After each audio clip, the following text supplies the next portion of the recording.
Welcome to AgriPulse Newsmakers, where we aim to take you to the heart of ag policy. I'm your host, Lydia Johnson. This week, we'll speak with Meat Institute President and CEO Juliana Potts about how the MAHA movement is influencing protein demand and about new lawmaker pressure to address consolidation in the meatpacking sector. But first, here are this week's headlines. After a lengthy debate spanning nearly 24 hours, the House Ag Committee advanced a farm bill in the wee overnight hours Thursday. The committee approved the Republican-introduced legislation 3417 after rejecting a Democratic alternative that included about $18 billion in farm assistance while delaying funding cuts to states administering the Supplemental Nutrition Assistance Program. 7 Democrats jumped across the aisle to support the GOP-introduced bill, including Jim Costa of California, Sharice Davids of Kansas, Don Davis of North Carolina, Adam Gray of California, Kristen McDonald-Rivet of Michigan, Josh Riley of New York, and Gabe Vasquez of New Mexico. In the higher chamber, Senate Ag Committee Chairman John Bozeman told AgriPulse that his committee will take up a farm bill in the coming months. Senator John Hoeven confirmed the Senate's farm bill will likely align closely with the House GOP version, but could also feature language to authorize year-round sales of E15. It's not clear if the bill can pass the full House or Senate, but if passed into law, it would authorize programs that couldn't be included in the GOP's One Big Beautiful Bill Act in 2025, which put more money into commodity programs, crop insurance, and foreign market promotion, while slashing nutrition assistance. Congress hasn't passed a full farm bill since 2018. Shockwaves have been rippling through ag supply chains following the U.S. attack on Iran. Around 45% of global urea is produced in sites in and around the Strait of Hormuz, sparking concern that fertilizer prices could spike. StoneX's Josh Linville says that the timing couldn't be worse. The phosphate market is already suffering from the lack of Chinese exports, and the nitrogen market is ramping up for spring need shipments with several supply chain issues already in place. The market is already responding with prices trading up sharply. The Strait is one of the most important bodies of water in the world. If it shuts down, the world will see an even bigger impact to oil, gas, and energy prices. The Meat Institute co-hosted the annual meat conference this week. We sat down with the group's president and CEO, Juliana Potts, to hear more about the conference and her outlook for meat demand this year. Annual meat conference is something we do every year and have what we call the Power of Meat research that has been done for, I believe this was the 22nd year, maybe 21st, but a consumer demand up to the minute on current trends kind of a research report, and that was unveiled on Monday, and I'm proud to say that 98.3% of households buy meat when they go to meat and poultry and when they go to the grocery store. I mean, that's incredible, and demand is up. I think you've heard the term meat is having a moment, or protein is having a moment, and as we saw and have seen this week with Secretary Kennedy from HHS coming to our meeting and other things that are happening in the Trump administration on promoting meat, putting it back at the top of the upside down pyramid, having animal protein and specifically meat and poultry in diets, especially for children, is so important. So we've got really strong demand, and we've got a new look at research on protein and saturated fats and their nutritional benefits that we're really, really proud of.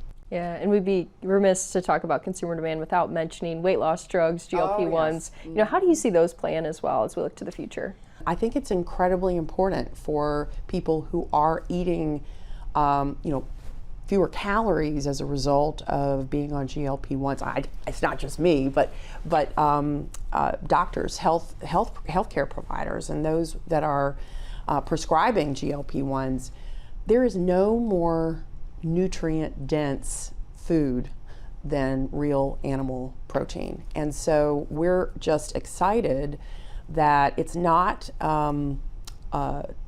Not everybody is on a GLP-1, but as something that is really changing the health of people with chronic disease to be on these drugs, really having doctors and healthcare providers and dietitians recommend a animal protein heavy diet because it is so satiating, because it gives you so much bang for the buck. Yeah, and there still seems to be somewhat of a contradiction with the government's advice. They encourage meat consumption, but have kept the 10% limit on saturated fat. So, how is that going to impact the messaging to consumers, and how are these guidelines ultimately going to get implemented in schools and elsewhere? Well, I think that the 10% saturated fat limit was highly debated and highly controversial in the outcome, in the results of the dietary guidelines for those who oppose lifting it.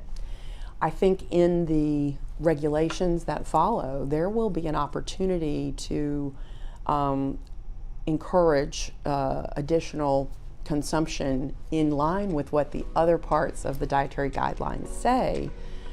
So that we'll see that probably first in school meals.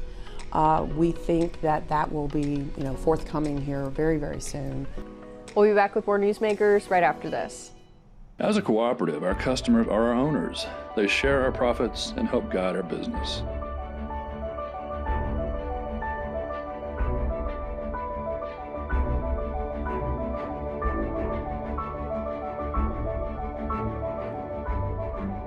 We're not just another lender. We're Farm Credit, and we're here for you.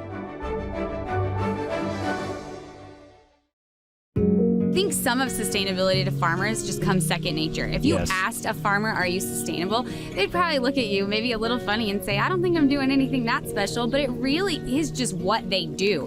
We're all farmers, and our goal is taking the best care of our land, our cattle, our natural resources. This is my sustainability story.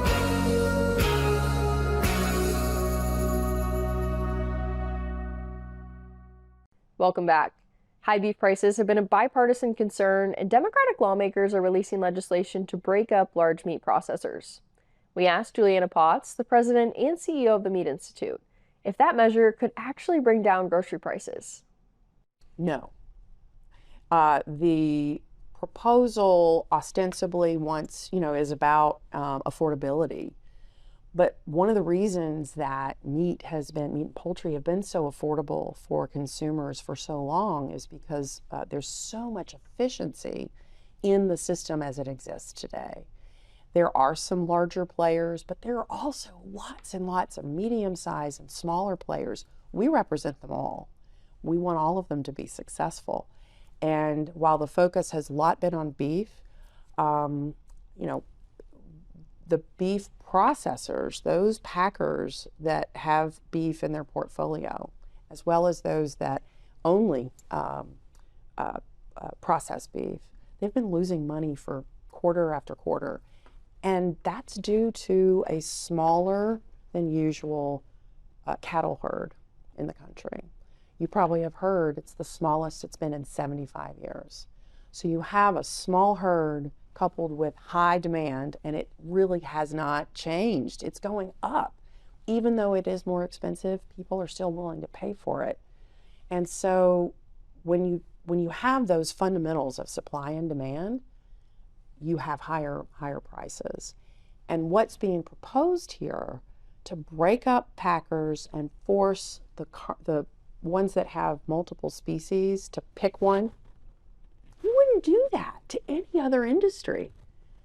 You wouldn't tell an airline it could only fly certain places, or a car company it could only manufacture trucks and it would have to sell off other parts of its business. It's highly disruptive. It will not bring down prices. It will add cost to the system, which is exactly what they don't want to do. So it makes no sense to me why this is proposed, and why now, when cattlemen and cattle feeders are getting paid a lot for their animals. It just does not make logical sense. Yeah, cattle sector is really one of the few bright spots in the farm economy, but just make sure I'm understanding you correctly. You're saying that the market power of these processors and the packers really has no bearing on what consumers pay at the grocery store.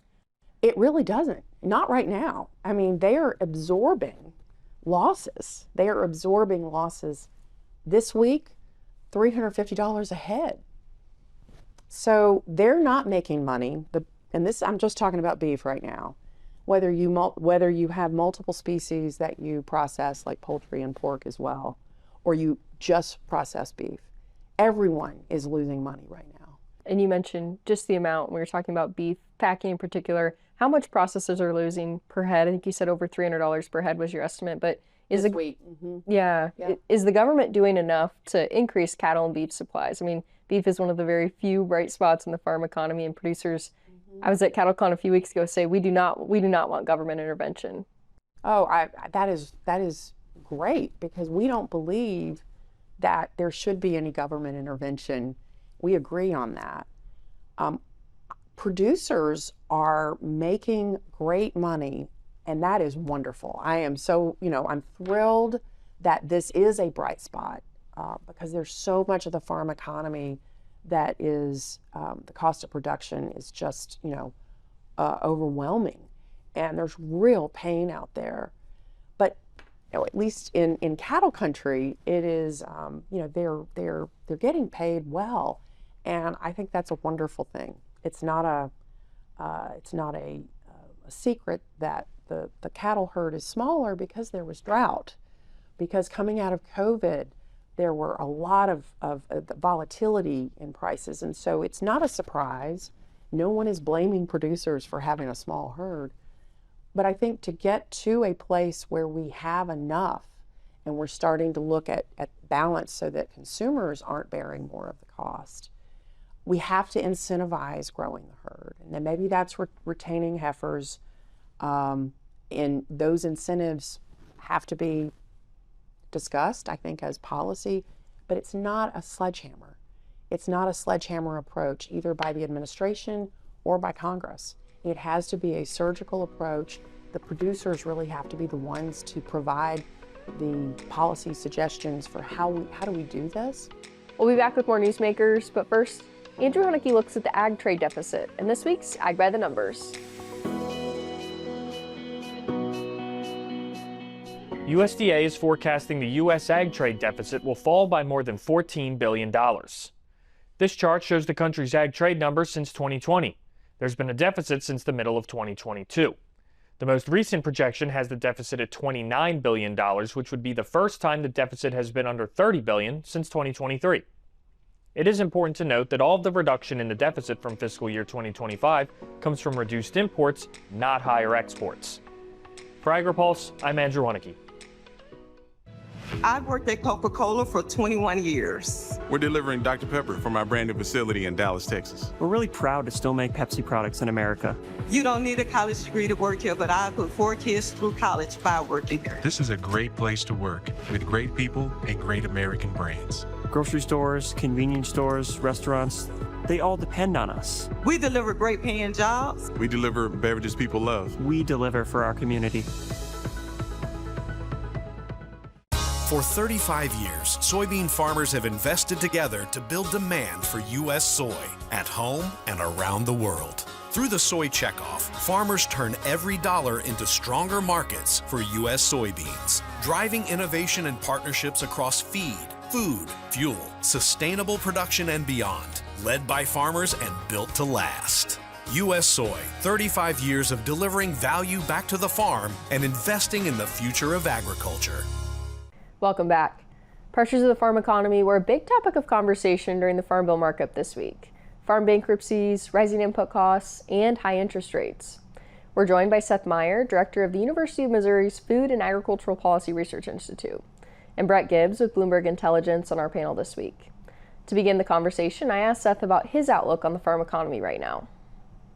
Yeah, I think my view right now is indeed we are in very tight margins. I think the crop side, you have to take the farm economy as a whole, and when you separate out livestock from crops, clearly crop sector's having a lot of challenges. And not only that, we go through these cycles where we have a boom in prices and input prices rise with them. We have a correction, but this time I've been a bit surprised about how quickly margins narrowed in, say, 2023, how persistent it's been, and how stubbornly high those input prices have remained. And on those input prices in particular, Ag Secretary Brooke Rollins said just last week the input prices are coming down. She cited the department's latest forecast for 2026. I'm curious, do you think that that's really an accurate picture of what's going on in the market right now?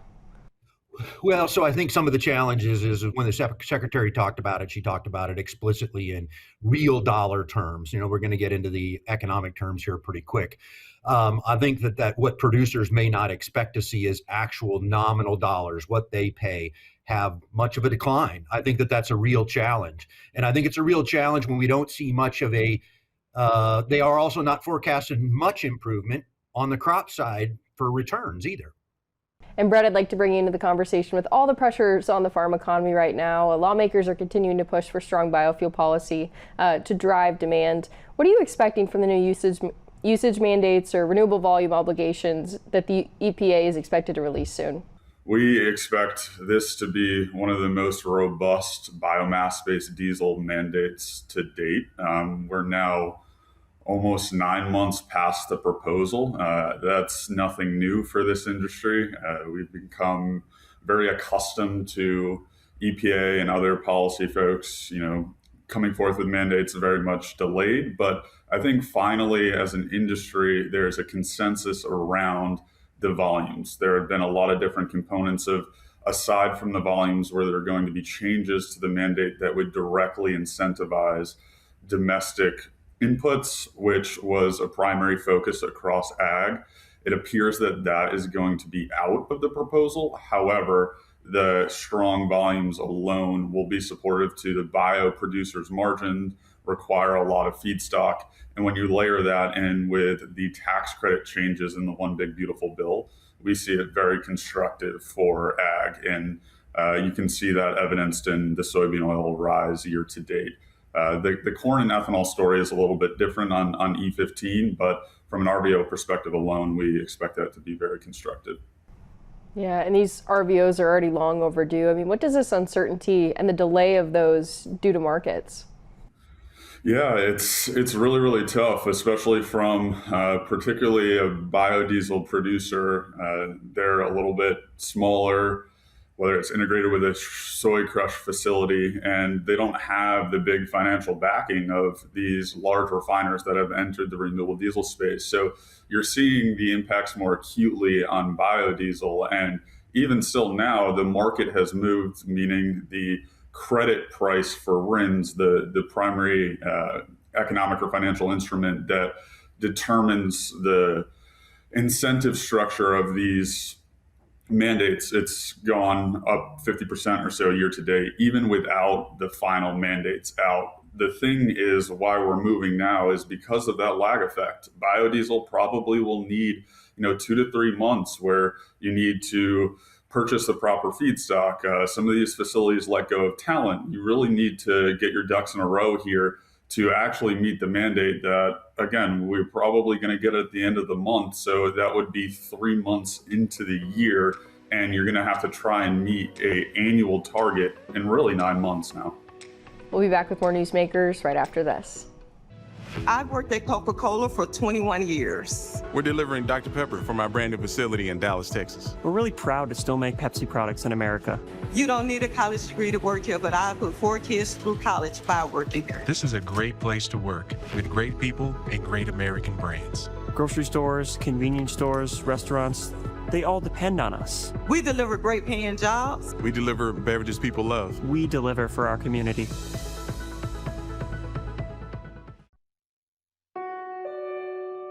America never stops. Thanks to the financial support of Farm Credit, neither do the farmers and ranchers who call her home.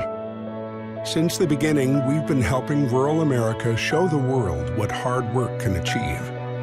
But the job is far from over. And as rural America grows further, we'll be there. Welcome back. Farm state lawmakers are pushing for strong biofuel policy, and the Environmental Protection Agency is set to release new usage mandates or renewable volume obligations that could support agriculture. We asked Seth Meyer what he expects to see in the RVOs. I think when the original preliminary rule was announced, it was very aggressive, right? Very aggressive. And so I think a lot of the discussion in the news, a lot of the discussion has been, how much will they pull back? And I think even if they pull back some parts of it where the half RINs are out and they pull back with maybe some adjustments on the overall volumes, or there's some notation about whether they put small refinery exemptions and they fully reallocate or they don't, it was an incredibly aggressive RVO to begin with. And so I think as you think about that, I think it is supportive for especially the biodiesel sector. But you also have E15 as one of the horses being traded here, and you have 45Z tax credits, which certainly seem to support biodiesel more than some other commodities as well. Yeah, and Seth, as we see this conflict in the Middle East heating up as well, I mean, there's concern about energy prices driving up. Do you think that this gives the administration, some more pressure to finalize higher RVOs and E15 as well? Well, no, and it's an interesting problem right now. I think I think more directly it goes back to our original discussion about input prices in the short run as well. I mean, we've got a part of the world where a lot of natural gas is being produced, a lot of either primary or feedstocks for production of nitrogen fertilizers, et cetera. So I think the more immediate question is what does it do for input prices for our producers? And then secondarily, diesel prices and rising oil prices obviously should reduce RIN prices. But as we were just talking about, they're nearly $1.50 a RIN for the biodiesel ones.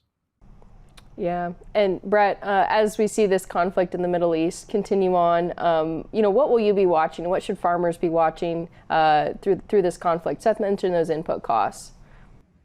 Yeah, so something that my broader team is focused on. So we cover the entirety of the ag landscape, and my colleague on the fertilizer side, obviously that has been a primary focus as you started the show on input costs that we're watching. And then inevitably the fuel price discussion. And so there's kind of a weird dichotomy here where higher fuel prices really empowers lobbyists to say, hey, look, we have a solution here in E15 to reduce gasoline prices. Maybe that helps accelerate things, or additionally get the summertime waivers or emergency waivers or things like that. Actually, on the RVO side, there has been, within the past couple of days, a lot of questions circulating in the marketplace of, does this make, the combination of a very strong RVO and potentially a higher gasoline and just oil prices in general, does that have any impact of the administration taking a look at this one more time while it is in the final stages? I don't think so. I think the RVO itself is very much done. We're in a formality stage here. We expect it to probably be out next week. So not really too much on the Iran piece for RVOs, but I do think as we see whether or not Hormuz is going to see regular passage and what fuel prices do really into April or beyond, that might empower some of the E15 push, which we're looking at. We'll be back with more Newsmakers, but first, Andrew Honecke looks at food insecurity in the U.S. and this week's Map It Out. USDA's final survey on the country's food security shows that an average of 13.3% of households were food insecure in 2024. This map shows food insecurity across the country. According to the Economic Research Service, a household is food insecure if someone wasn't able to eat as much food as usual due to limited money or other resources. The report covers a 3-year span from 2022 to 2024. You can see 6 states, Arkansas, Louisiana, Kentucky, Texas, Oklahoma, and Mississippi have food insecurity rates higher than the national average. 16 states and the District of Columbia have food insecurity rates that are lower than the national average. For AgriPulse, I'm Andrew Honecke. Don't miss the must-attend Ag Policy event of the year. Register now for the 2026 AgriPulse Ag and Food Policy Summit. Hear directly from the leaders shaping the future of agriculture as they explore innovative ideas to strengthen rural economies and guide policy decisions for the year ahead and beyond. The summit takes place March 23rd at the National Press Club in Washington, D.C., with a virtual option available. View the agenda and register today at agripulse.com under the Events tab. I was kind of known as the sheep guy around here. The fire went from north to south and it blew that way and it went straight down the house. Lost all of our sheep literally a week before we start lambing. And I was really in a bad place. I happened to notice this farm state of mind piece of paper. And I picked up my cell phone and I made a phone call, and that was the best phone call in my life. I'm glad that I'm still here, so don't do something permanent over a temporary situation. Thanks for joining us for another episode of AgriPulse Newsmakers. The Senate will be in session next week, and the House returns to Washington on March 16th. Plus, mark your calendars and register for the AgriPulse Ag and Food Policy Summit on March 23rd in Washington and streaming virtually. For AgriPulse, I'm Lydia Johnson. Thanks for watching. Newsmakers is a production of AgriPulse Communications. You can also find our new content on YouTube and wherever you get your podcasts. And don't forget to follow AgriPulse and our correspondents on social media to get breaking news and more. For agriculture, trade, food, environment, and regulatory news, your source is agripulse.com.